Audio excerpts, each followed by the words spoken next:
اعوذ باللہ من الشیطان الرجیم، بسم اللہ الرحمن الرحیم۔ سورۃ البقرہ آیت نمبر 6 اور 7۔ ان الذین کفروا سواء علیہم اانذرتہم ام لم تنذرہم لا یؤمنون۔ ختم اللہ علی قلوبہم وعلی سمعہم وعلی ابصارہم غشاوہ ولہم عذاب عظیم۔ پہلی آیات کریمہ میں اللہ تعالیٰ نے مؤمنین اور وہ لوگ جو کہ کامیاب قرار دیے گئے ان کے بارے میں فرمایا کہ وہ کون لوگ ہیں۔ تو ایک آیات میں فرمایا الذین یؤمنون بالغیب ویقیمون الصلاۃ ومما رزقناہم ینفقون۔ دوسری آیات میں فرمایا والذین یؤمنون بما انزل الیک وما انزل من قبلک وبالآخرۃ ہم یوقنون۔ پھر اللہ تعالیٰ نے فرمایا اولئک هم المفلحون، اولئک علی ھدی من ربہم واولئک هم المفلحون۔ تو اللہ تعالیٰ نے واضح کیا کہ کون لوگ فلاح والے ہیں۔ اس آیات میں وہ ان لوگوں کا بتایا گیا ہے کہ جس کا جو نافرمان ہے اور جو سرکش ہیں، جن کو نہ ہدایت نے نفع پہنچایا اور نہ آیات و نظر نے فائدہ پہنچایا۔ اب اس سے مراد دو قسم کے لوگ ہو سکتے ہیں۔ ایک تو مخصوص آدمی مراد ہے ان الذین کفروا میں،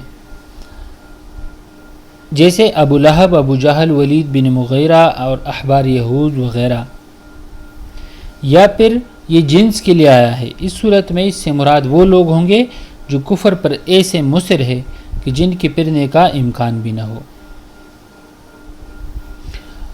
اور غیر مصر لوگ بھی مراد ہو سکتے ہیں۔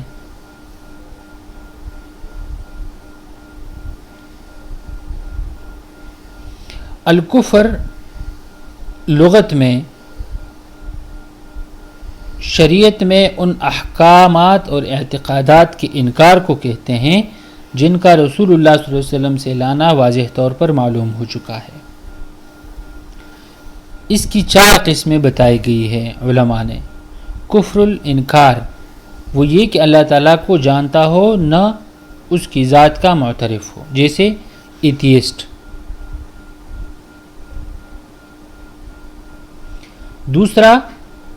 دوسری قسم ہے کفر الجحود، یعنی وہ یہ کہ دل میں تو اللہ تعالیٰ کو خوب جانتا ہو مگر زبان سے معترف نہ ہو، جیسے ابلیس کا کفر۔ تیسری قسم ہے کفر العناد، وہ یہ کہ دل میں تو جانتا ہوں مگر زبان سے اقرار نہ کرے، جیسے ابو طالب کا کفر۔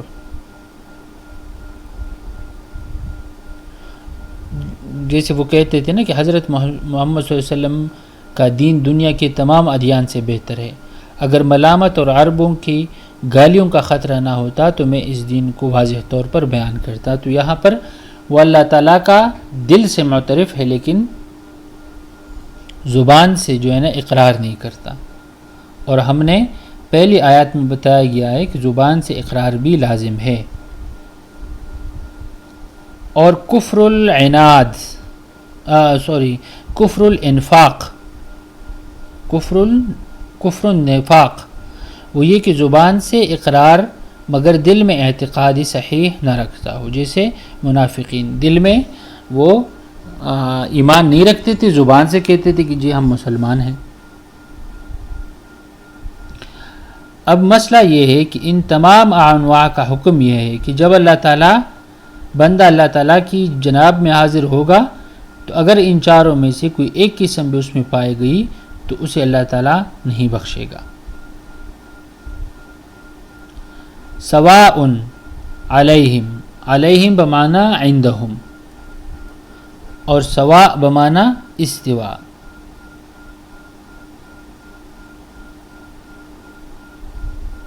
جیسے اللہ تعالیٰ دوسرے مقام پہ فرماتا ہے تعالوا الی کلمۃ سواء بیننا وبینکم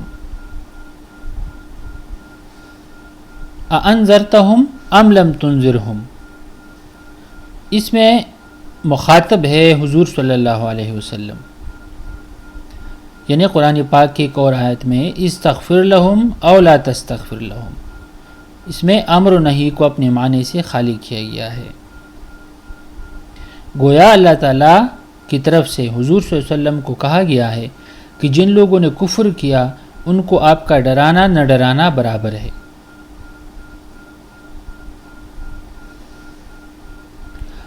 اب یہاں پر اس سوال اٹھتا ہے کہ جب اللہ تعالیٰ کو معلوم تھا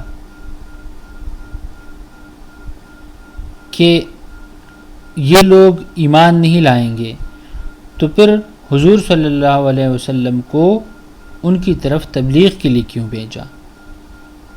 تو اس کا جواب ہے کہ جاننے کے باوجود انذار کا حکم اتمام حجت کے لیے تھا کہ اپنے حجت کو تمام کرے، جیسے موسیٰ علیہ السلام کو فرعون کی جانب سے ہدایت کے لیے بھیجا، حالانکہ اللہ کو معلوم تھا کہ فرعون ایمان نہیں لائے گا۔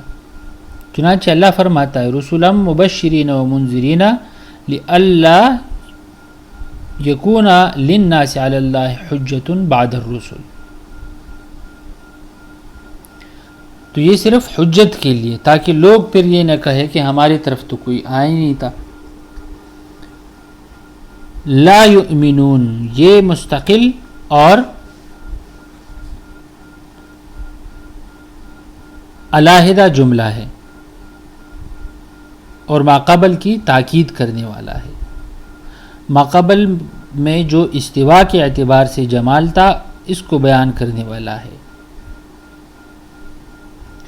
اس میں حضور صلی اللہ علیہ وسلم کے لیے تخفیف بھی ہے اور ان کو تسلی بھی دلائی جا رہی ہے کہ اے پیارے رسول صلی اللہ علیہ وسلم، آپ کو معلوم ہو کہ کفار ایمان نہیں لائیں گے۔ جیسے نوح علیہ السلام کو اللہ تعالیٰ نے بہت طویل مدت نصیحت فرماتے اور دکھ درد اٹھاتے دیکھا تو فرمایا لن یؤمن من قومک الا من قد آمنا۔ جب نوح علیہ السلام کو اس خبر کا یقین ہوا تو ان کی ہلاکت کے لیے دعا فرمائی۔ اس طرح تمام انبیاء علیہ السلام کے ساتھ ہوا ہے۔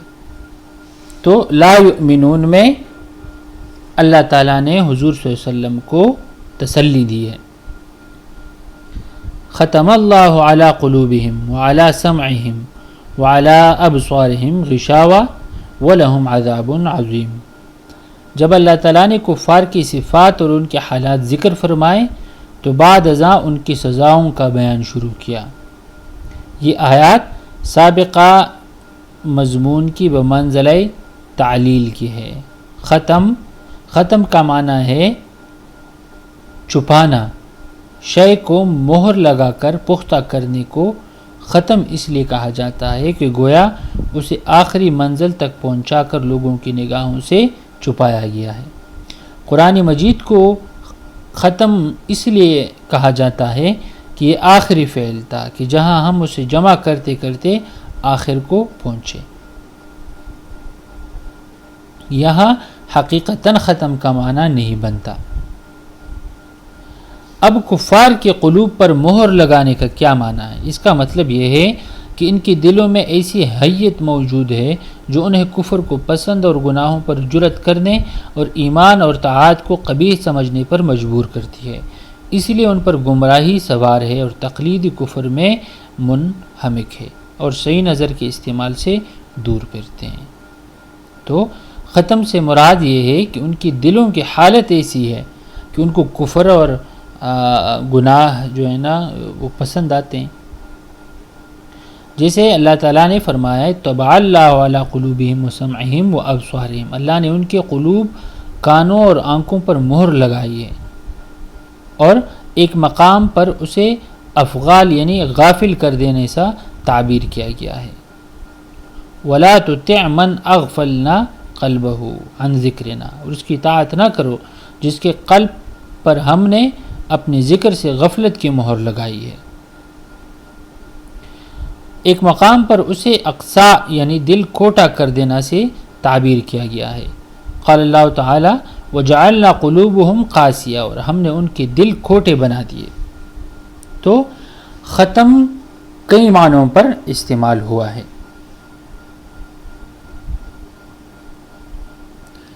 ختم اللہ علی قلوبہم، ان کی بری صفات کو ظاہر کرنے اور ان کے برے انجام کو بیان کرنے کے لیے ہے۔ یہ مہر لگانا ان کی کفر کی جزا ہے، کیونکہ اللہ تعالیٰ نے ان کے لیے ہدایت کے راستے آسان فرما دیے، لیکن وہ ان سے عمدن روگرداں رہتے ہیں۔ اور اب وہ اعتراض خود بخود دفع ہو گیا کہ جو کہا جاتا ہے کہ جب اللہ نے ان کے دلوں اور کانوں پر مہر لگا دی ہے تو ہدایت پانے سے تو معذور ہو گئے، تو پھر ان کو سزا کا کیا معنی؟ تو شیخ نے اپنی تفسیر میں فرمایا ہے کہ لفظ ختم کا اسناد اللہ تعالیٰ کی جانب سے اسی لیے ہے تاکہ تنبیہ ہو جائے کہ کفار کے قلوب وغیرہ پر مہر لگ جانا اہل حق کے نزدیک عقوبت الہی ہے کہ نہ تو بندے کو ایمان سے روکتی ہے اور نہ یہ کفر پر مجبور کرتی ہے، بلکہ یہ انہیں اس بات کی سزا ملی ہے جو انہوں نے اپنے اختیار اور سرکشی سے اختیار کی، جس کی وجہ سے اللہ نے اس لطف سے محروم کیا۔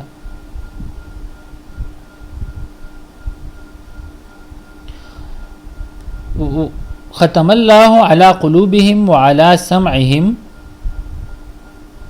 اب قلوب قلب کی جمع ہے بمعنی دل، اور قلب کو اس لیے قلب کہا جاتا ہے کہ وہ جملہ امور میں اور جملہ اعضاء میں متصرف ہے۔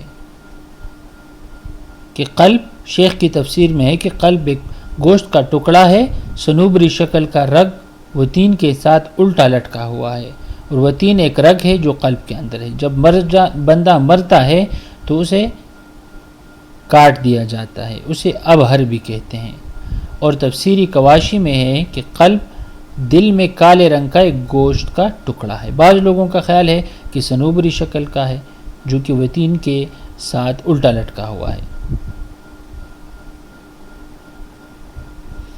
ختم اللہ علی قلوبہم وعلی ابصارہم، آیات میں قلب سے دل کی قوت عاقلہ کا محل مراد ہے، کبھی اس سے معرفت اور عقل مراد لی جاتی ہے، کما قال اللہ تعالی ان فی ذلک لذکری لمن کان لہ قلب، بے شک اس میں اس کے لیے نصیحت ہے جس کا دل ہے۔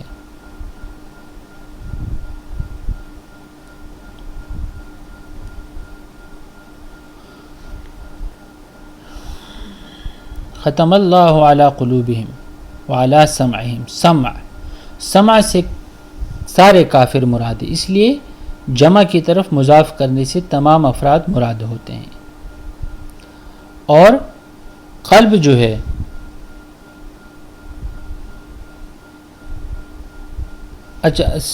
سماع اور ابصار، سماع بصر سے افضل ہے، اسی لیے اس کا ذکر پہلے آیا گیا۔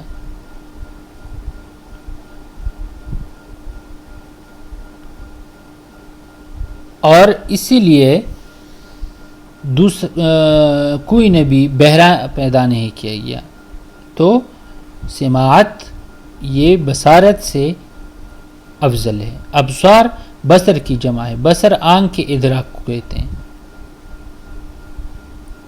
کبھی مجازن قوت باصرہ پر بھی اس کا اطلاق ہوتا ہے اور اس معروف کو بھی کہا جاتا ہے، اور یہاں پر یہ مراد ہے اس لیے کہ پردہ آ جانے کے لیے عضو کا معنی زیادہ مناسب ہے۔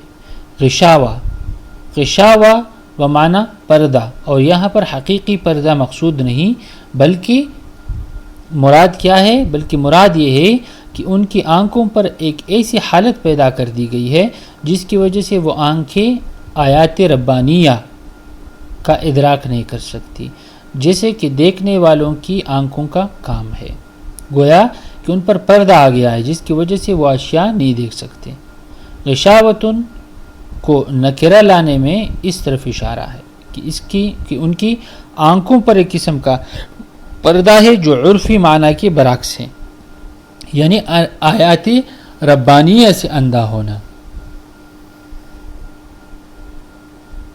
وَلَهُمْ عَذَابٌ عَظِيمٌ، اور ان کے لیے بڑی عذاب ہے۔